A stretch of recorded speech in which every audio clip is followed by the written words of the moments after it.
மாவட்டம் பவானிசாகர் அணையில் இருந்து கீழ்பவானி வாய்க்காலில் கடந்த 6ஆம் தேதி முதல் புன்சை பாசனத்திற்கு திறக்கப்பட்ட 2ஆம் சுற்று தண்ணீர் நிறுத்தப்பட்டது. 3ஆம் சுற்று தண்ணீர் அட்டவணைப்படி திறக்கப்படும் என நீர்வளத்துறை அதிகாரிகள் தெரிவித்துள்ளனர். கீழ்பவானி வாய்க்காலில் புன்சை பாசனத்திற்கு ஜனவரி 10ஆம் தேதி முதல் மே 1ஆம் தேதி வரை 5 சுற்றுகளாக 12 TMCக்கு மிகாமல் தண்ணீர் திறக்கப்படும் என அறிவிக்கப்பட்டது. இதன்படி முதல் சுற்று தண்ணீர் ஜனவரி 10 முதல் 25ஆம் தேதி வரை திறக்கப்பட்டது.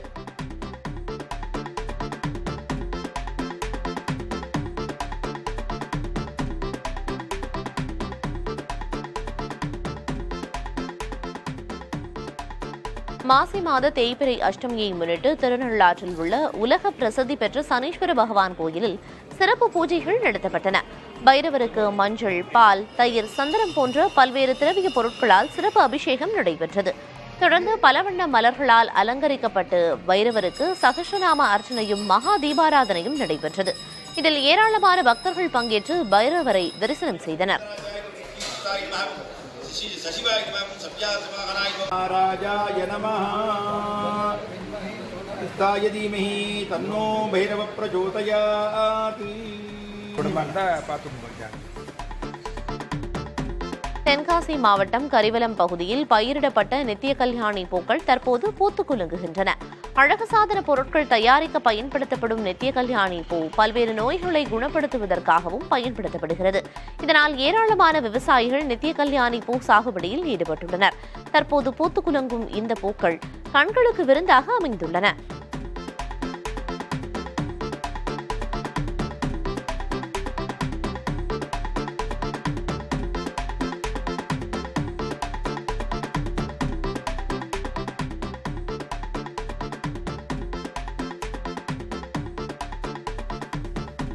அடுத்த தலைமுறையான மாணவர்கள் மூலம் சுற்றுச்சூழலை பாதுகாக்கவும் பசுமையை உருவாக்கவும் தமிழக அரசு பசுமை பள்ளிகள் என்ற முயற்சியை மேற்கொண்டுள்ளது.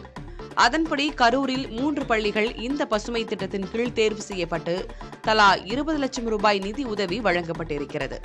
இதன் மூலம் ஒவ்வொரு பசுமை பள்ளியிலும் தோட்டக்கலைத்துறை, வேளாண் பொறியியல் துறை ஆகியவை மூலம் மூலிகை தோட்டம், காய்கறி தோட்டம் ஆகியவற்றை அமைத்து மாணவர்களுக்கு விழிப்புணர்வு ஏற்படுத்தி வருகின்றனர்.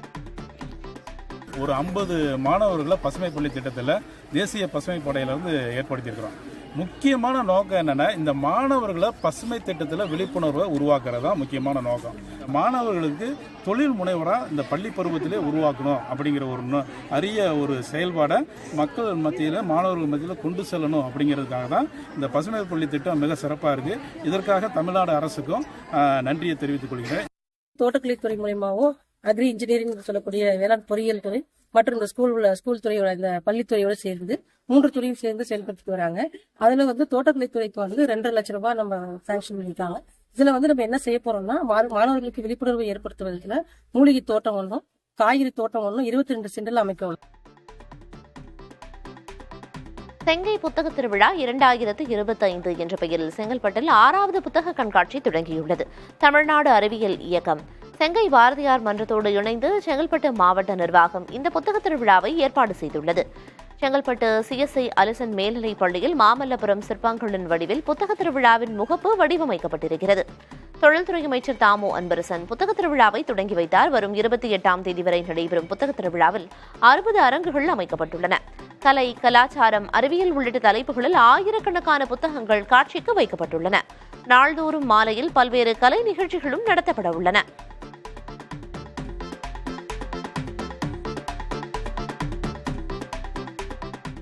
கோடை காலத்தில் வனப்பகுதியில் காட்டுத்தீ ஏற்படாமல் தடுக்கும் முன்னெச்சரிக்கை நடவடிக்கையாக சத்தியமங்கலம் புலிகள் காப்பக பகுதியில் சாலையோர முட்புதர்களை வனத்துறையினர் அகற்றி வருகின்றனர். இந்த காப்பக பகுதியில் புலிகள், யானைகள் உள்ளிட்ட வன உயிரினங்களும் அரிய வகை மரங்களும் ஏராளமாக உள்ளன. வனத்தின் மத்தியில் செல்லும் திம்பம், ஆசனூர், மைசூரு தேசிய நெடுஞ்சாலை வழியே செல்லும் பயணிகள் செய்யும் தவறுகளால் காட்டுத்தீ ஏற்பட வாய்ப்புள்ளது. இதை தடுக்க சாலையோரம் மரங்களில் இருந்து காய்ந்து போன இலைகள், முட்புதர்கள், செடி கொடிகளை வனத்துறையினர் அகற்றி வருகின்றனர். புதுக்குயனூரில் இருந்து திம்பம் அடிவாரம் வரை சாலையின் இருபுறமும் 15 மீட்டர் தூரத்திற்கு செடி கொடிகள் அகற்றப்பட்டு வருகின்றன. இதன் மூலம் வாகன ஓட்டிகளால் தீ விபத்துகள் நேரிடுவதை எளிதில் தடுக்கலாம் என வனத்துறையினர் கூறுகின்றனர்.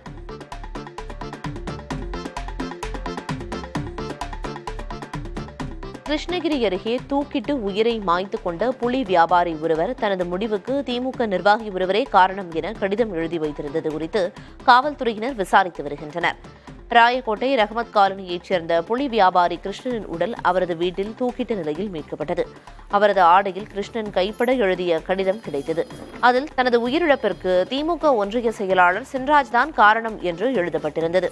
இதனிடையே ராமையா என்பவரிடம் நிலத்தை விற்ற வகையில் தனக்கு 49,50,000 ரூபாய் வந்து சேர வேண்டும் என்றும் அதை தனது மனைவிக்கு பெற்றுத்தருமாறும் கோரப்பட்டிருந்தது. இதையடுத்து உடலை கைப்பற்றிய காவல்துறையினர் விசாரணை நடத்தி வருகின்றனர். இதுகுறித்து சின்ராஜிடம் கேட்டபோது இந்த விவகாரத்திற்கும் தனக்கும் தொடர்பில்லை என்று பதிலளித்தார்.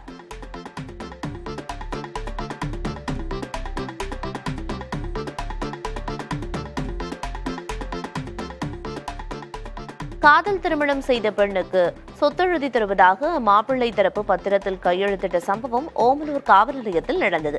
பாதுகாப்பு கேட்டு திமிரக்கோட்டையைச் சேர்ந்த சாருலதாவும் இளம்பிள்ளையைச் சேர்ந்த விக்னேஷும் காவல் நிலையத்தில் தஞ்சமடைந்ததை அடுத்து இருதரப்பு பெற்றோரையும் அழைத்து காவல்துறையினர் பேச்சுவார்த்தை நடத்தினர். பெண்ணை வைத்து காப்பாற்றுவார் என்ற நம்பிக்கை இல்லாததால் பெண்ணுக்கு மாப்பிள்ளை தரப்பு சொத்தெழுதி கொடுக்க வேண்டும் என்ற பெண் வீட்டார் கூறினர். இதை ஏற்றுக்கொண்டு காவல்துறையினர் முன் மாப்பிள்ளை தரப்பு பாண்ட் பத்திரத்தில் கையெழுத்திட்டது. அனைவரையும் ஆச்சரியத்தில் ஆழ்த்தியிருக்கிறது.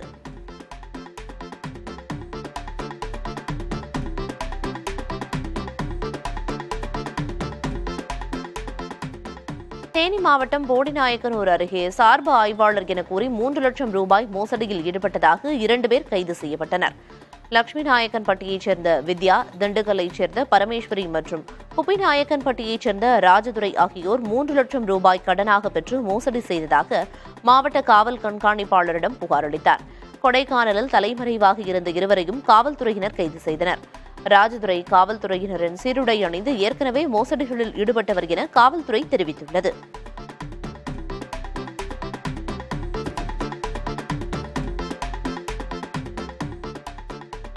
சேலம் பெரியார் பல்கலைக்கழகம் மீது அவதூறு பரப்பியதாக விதிக்கப்பட்ட தண்டனையை ரத்து செய்ய கோரிய உதவி பேராசிரியரின் மனுவை சென்னை உயர்நீதிமன்றம் தள்ளுபடி செய்தது. பல்கலைக்கழகத்தில் நடைபெற்ற பணி நியமனங்களில் முறைகேடு நடந்ததாக பொருளியல் துறை உதவி பேராசிரியர் வைத்தியநாதன் புகார் தெரிவித்திருந்தார். ஆதாரமற்ற புகார்களை கூறி பல்கலைக்கழக பெயருக்கு ஊறு விளைவித்ததாக விசாரணை குழு அறிக்கையின்படி ஆட்சிக்குழு ஒப்புதலோடு வைத்தியநாதன் பெற்று வந்த 8,000 ரூபாய் கல்வி நிலை தகுதி ஊதியத்தின் இருந்து 7,000 ரூபாயாக குறைக்கப்பட்டு பணியிறக்கம் செய்யப்பட்டார். இதை எதிர்த்து வைத்தியநாதன் தொடர்ந்த வழக்கை பலகட்ட விசாரணைகளுக்கு பின் சென்னை உயர்நீதிமன்றம் தள்ளுபடி செய்தது. இதை எதிர்த்து மேல்முறையீடு செய்ய இருப்பதாக உதவி பேராசிரியர் வைத்தியநாதன் தெரிவித்துள்ளார்.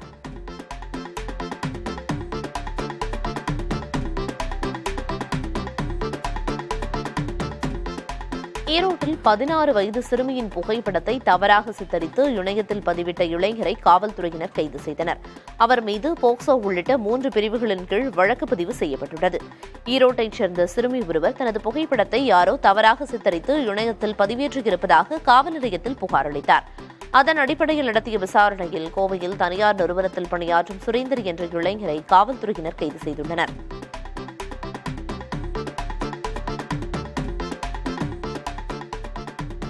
கிருஷ்ணகிரி மாவட்டம் சவுட்டஹள்ளி கிராமத்திற்குள் புகுந்த மலைப்பாம்புகளை தீயணைப்புத் துறையினர் பிடித்து வனத்துறையினரிடம் ஒப்படைத்தனர். கூட்டமாக பாம்புகள் ஊருக்குள் நுழைந்ததால் மக்கள் அச்சமடைந்தனர். நிகழ்விடத்திற்கு சென்ற தீயணைப்புத் துறையினர் ஈஸ்வரன் கோயில் அருகே புதருக்குள் இருந்த 10 அடி நீளம் கொண்ட மலைப்பாம்புகளை மீட்டுள்ளனர்.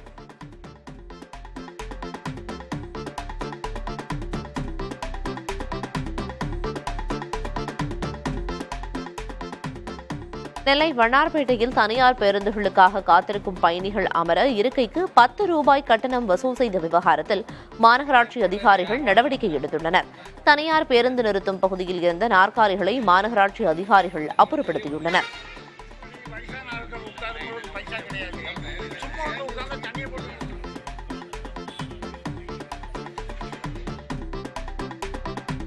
மும்மொழி கொள்கைக்கு எதிர்ப்பு தெரிவித்து வேலூர் மாவட்டம் காட்பாடியில் உள்ள நாடாளுமன்ற உறுப்பினர் கதிரானந்த் இல்லத்தில் முன் கோலமிடப்பட்டது.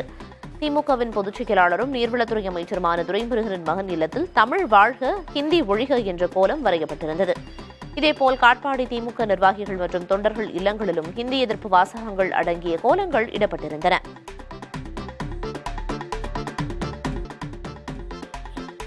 தேனியில் குறைந்த விலைக்கு தங்க நாணயங்கள் வாங்கித் தருவதாக கூறி வரவழைத்து உடற்கல்வி ஆசிரியரிடம் கத்தி முனையில் பணம் பறித்த 2 பேரை காவல்துறையினர் கைது செய்துள்ளனர்.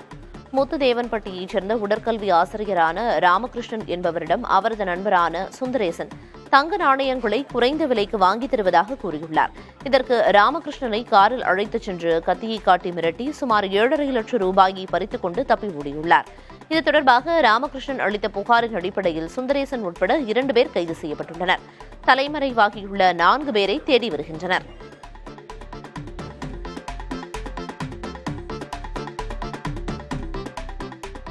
காட்டுமன்னார்கோவில் அருகே சிறுமியை பாலியல் வன்கொடுமை செய்த வழக்கில் குற்றவாளிகளுக்கு கடலூர் மாவட்ட போக்சோ நீதிமன்றம் தீர்ப்பு வழங்கியுள்ளது. கடந்த 2019ஆம் ஆண்டு 16 வயது சிறுமியை தோட்டத்திற்கு வேலைக்கு வந்த தொழிலாளிகள் 5 பேர் பாலியல் வன்கொடுமை செய்துள்ளனர். இதனால் உடல்நலக்குறைவு ஏற்பட்டு சிறுமி பாதித்த போதுதான் பெற்றோருக்கு தெரியவரவே காவல் நிலையத்தில் புகார் அளித்துள்ளனர். அதன்படி பாலு, விநாயகம், ராமலிங்கம், வேல்முருகன், வீராசாமி ஆகிய 5 பேரை கைது செய்த காவல்துறையினர் சிறையில் அடைத்தனர். இது தொடர்பான வழக்கு கடலூர் போக்சோ சிறப்பு நீதிமன்றத்தில் நடைபெற்று வந்த நிலையில் வீராசாமிக்கு ஆயுள் தண்டனையும் 4 பேருக்கு தலா 20 ஆண்டுகள் சிறை தண்டனையும் விதித்து நீதிபதி லட்சுமி ரமேஷ் தீர்ப்பளித்தார்.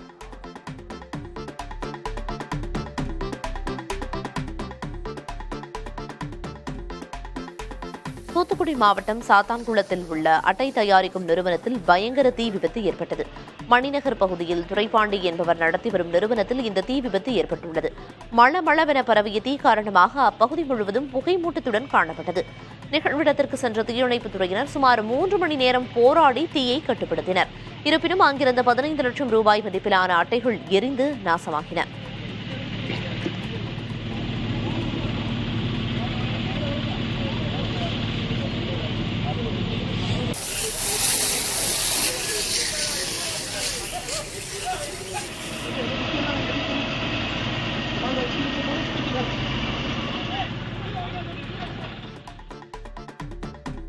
நாமக்கல் அருகே பேரூராட்சி கழிவுநீரை ஏரியில் விடுவதற்கு எதிர்ப்பு தெரிவித்து பொதுமக்கள் சாலை மறியலில் ஈடுபட்டனர். மழைக்காலங்களில் கொல்லிமலையில் இருந்து வரும் நீர் அருகில் உள்ள துத்திக்குளம் பகுதியில் உள்ள ஏரியில் சேமிக்கப்பட்டு விவசாய தேவைகளுக்கு பயன்படுத்தப்படுகிறது.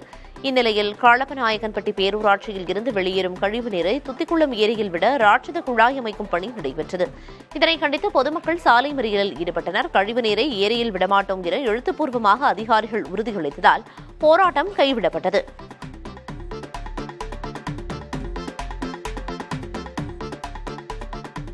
திருவண்ணாமலையில் மாசி மாத தேய்பிறை அஷ்டமியையொட்டி அண்ணாமலையார் கோயிலில் காலபைரவருக்கு சிறப்பு அபிஷேக தீபாராதனை நடத்தப்பட்டது. முதலாவதாக சீகைக்காய், பால், பழம், தேன், தயிர், சந்தனம் உள்ளிட்ட பல்வேறு வகையான பொருட்கள் கொண்டு அபிஷேகம் செய்யப்பட்டது. பின்னர் வண்ண மலர்களால் அலங்கரித்து சிறப்பு பூஜைகள் செய்யப்பட்டன. இதில் ஏராளமான பக்தர்கள் கலந்து கொண்டு வழிபட்டனர்.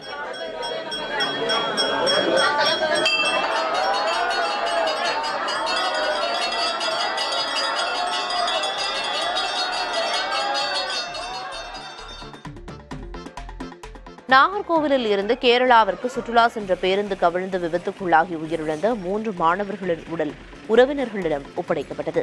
தனியார் கல்லூரியைச் சேர்ந்த மாணவர்கள் மற்றும் ஆசிரியர்கள் கேரளாவிற்கு சுற்றுலா சென்றுள்ளனர்.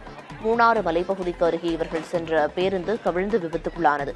இந்த விபத்தில் 3 மாணவர்கள் உயிரிழந்தனர். இவர்களது உடல்கள் கேரளாவில் கூராய்வு செய்யப்பட்ட நிலையில் உறவினர்களிடம் ஒப்படைக்கப்பட்டது.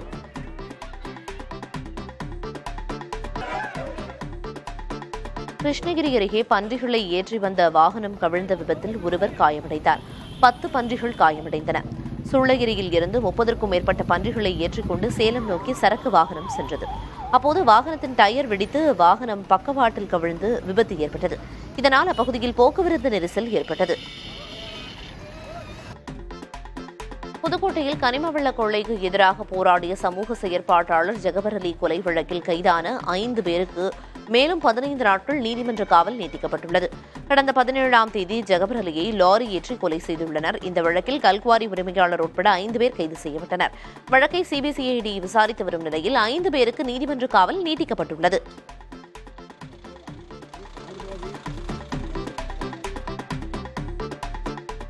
சிவகங்கை மாவட்டம் மானாமதுரையில் பட்டியலின மாணவரின் கைகளை வெட்டியவர்களை குண்டர் சட்டத்தில் கைது செய்யக்கோரி மார்க்சிஸ்ட் கம்யூனிஸ்ட் கட்சியினர் ஆர்ப்பாட்டம் நடத்தினர்.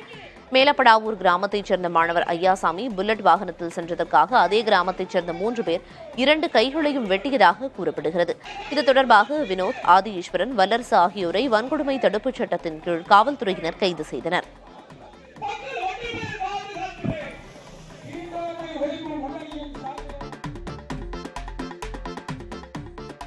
புதுச்சேரி பல்கலைக்கழக பதிவாளரை பதவியில் இருந்து விடுவித்த உத்தரவை ரத்து செய்து சென்னை உயர்நீதிமன்றம் உத்தரவிட்டுள்ளது. பதவியிலிருந்து விடுவிக்கப்பட்டதை எதிர்த்து சசிகாந்த் தாஸ் தொடுத்த வழக்கு விசாரணைக்கு வந்தது. அப்போது ஆஜரான பல்கலைக்கழக தரப்பு சசிகாந்த் தாஸ் மீண்டும் தாகூர் அரசு கலைக்கல்லூரியில் பணியில் சேர்ந்து விட்டதாகவும் பதிவாளர் தேர்வுக்காக புதிய அறிவிப்பு வெளியிடப்பட்டிருப்பதாகவும் தெரிவித்தது. வழக்கை விசாரித்த நீதிபதிகள் பதவியில் இருந்து விடுவிக்கும் முன் சசிகாந்த் தாஸ் தரப்பு விளக்கத்தை கேட்கவில்லை என கூறி பதவியில் இருந்து விடுவித்த உத்தரவை ரத்து செய்தனர். அவர் மீண்டும் பதிவாளர் பதவியை ஏற்கும் வகையில் அரசு கல்லூரியில் இருந்து விடுவித்து 4 வாரங்களில் தகுந்த உத்தரவை பிறப்பிக்க புதுச்சேரி அரசுக்கு உத்தரவிட்டுள்ளனர்.